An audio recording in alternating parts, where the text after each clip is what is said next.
સૌથી પહેલા મુદ્દાની વાત કરીશું, જ્યાં ચંડોળા તળાવ બાદ ફરી હાથ ધરાયું છે સૌથી મોટું મેગા ડિમોલિશન અને આ વખતે ઈસનપુર તળાવમાં કરાયેલા દબાણો પર ફરી વળ્યું છે દાદાનું બુલડોઝર। અમદાવાદ મહાનગરપાલિકા દ્વારા ફરી એક વખત શહેરમાં મેગા ડિમોલિશન કરવામાં આવ્યું, જ્યાં ચંડોળા તળાવમાં મેગા ડિમોલિશન બાદ ઈસનપુર તળાવમાં થયેલા ગેરકાયદે દબાણોને દૂર કરવાની કાર્યવાહી શરૂ કરવામાં આવી છે। ઈસનપુર તળાવમાં છેલ્લા 40 વર્ષથી વધુ સમયથી તળાવની આસપાસની જગ્યામાં ઊભા કરાયેલા દબાણો પર બુલડોઝર ફેરવવામાં આવ્યું। દબાણ હટાવ ઝુંબેશ દ્વારા વિવિધ તબક્કામાં કુલ 925 મકાનોનું દબાણ દૂર કરાશે। વહેલી સવારથી જ આસિસ્ટન્ટ મ્યુનિસિપલ કમિશનર્સને દબાણ દૂર કરવા માટે અલગ અલગ જગ્યાની જવાબદારી સોંપવામાં આવી છે, જે બાદ ઈસનપુર તળાવના ચારે તરફથી જેસીબી મશીન અને હિટાચી મશીનની મદદથી દબાણો તોડવાની કાર્યવાહી કરવામાં આવી, જેમાં 20 જેસીબી, હિટાચી મશીન અને મજૂરોની મદદથી દબાણો દૂર કરાયા।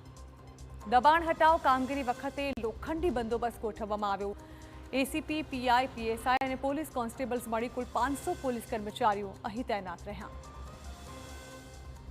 કે લોકોને અમે વારંવાર સમજાવીને અપીલ કરીને એ લોકોને જણાવેલું હતું, એટલે લોકોએ મોટાભાગના મકાનો ખાલી કરી દીધા છે અને અત્યારે જે ખાલી મકાનો છે એને તોડવાની કામગીરી ચાલુ છે।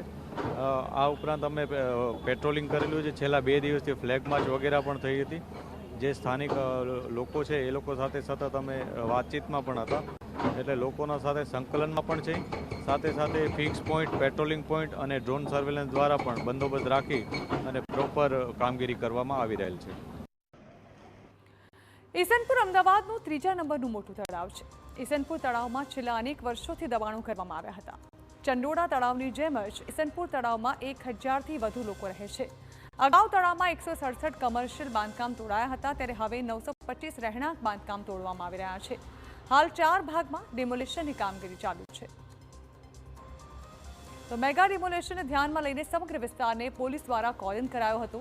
ડિમોલિશનના 2 દિવસ પહેલા જ પોલીસે માર્ચ કરીને લોકોને ઘર ખાલી કરવા સમજાવ્યા હતા। સમગ્ર મામલે 10 રહીશો હાઈકોર્ટમાં ગયા હતા। જો કે વોટર બોડી પર મકાનો બન્યા હોય, હાઈકોર્ટે ડિમોલિશનનો હુકમ કર્યો હતો।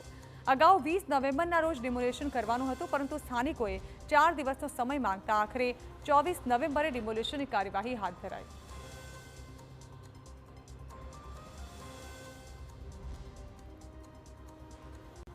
સાથે સાથે પોલીસનો અમને પૂરતો સહયોગ મળેલો છે।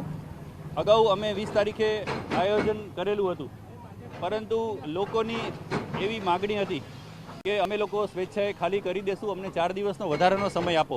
તો લોકોની માગણીને ધ્યાનમાં રાખી અમે અમારું 20મી તારીખનું જે ડિમોલિશનનું હતું એ અમે સ્થગિત રાખ્યું હતું અને આજે અમે પોલીસ તંત્રના સંયુક્ત ઉપક્રમે અમે આ ડિમોલિશનનું કામગીરી શરૂ કરી છે।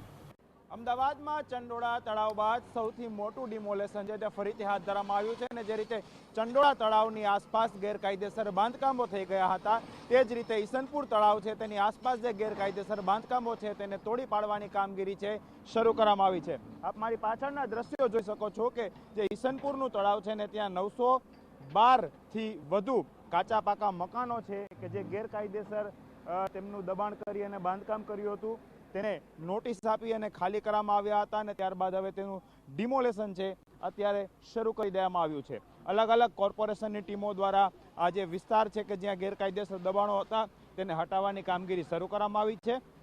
15થી વધુ જેસીબી છે તે કામે લગાડવામાં આવ્યા છે। કોઈ પણ અનિચ્છનીય બનાવ ન બને તેને લઈ અને પોલીસનો ચુસ્ત બંદોબસ્ત છે તે રાખવામાં આવ્યો છે અને ઈસનપુર તળાવની આસપાસનો જે વિસ્તાર છે કે તેને કોર્ડન કરી અને ત્યાં પોલીસનો બંદોબસ્ત છે તે ગોઠવી દેવામાં આવ્યો છે। મહત્વનું છે કે જે રીતે અહીં ગેરકાયદેસર મકાનો, કાચા પાકા મકાનો છેલ્લા ઘણા વર્ષોથી જે બાંધકામ થયા હતા તેને હવે તોડી પાડવામાં આવી રહ્યા છે અને ખાસ કરી અને લોકો છે પોતાનું મકાન ડિમોલેશન થાય તે પહેલાં જ છે મકાન ખાલી કરી પોતાનો સામાન લઈ ઘર વખરી રહી અને અહીંથી જે પોતાનું ઘર છે તે ખાલી કરતા જોવા મળ્યા હતા। પરંતુ ચંડોળા તળાવ બાદ બીજું સૌથી મોટું ડિમોલેશન છે તે શરૂ કરવામાં આવ્યું છે અને ઈસનપુર જે તળાવ આસપાસનો વિસ્તાર છે કે ત્યાં અત્યારે આ ડિમોલેશન શરૂ થઈ ચૂક્યું છે।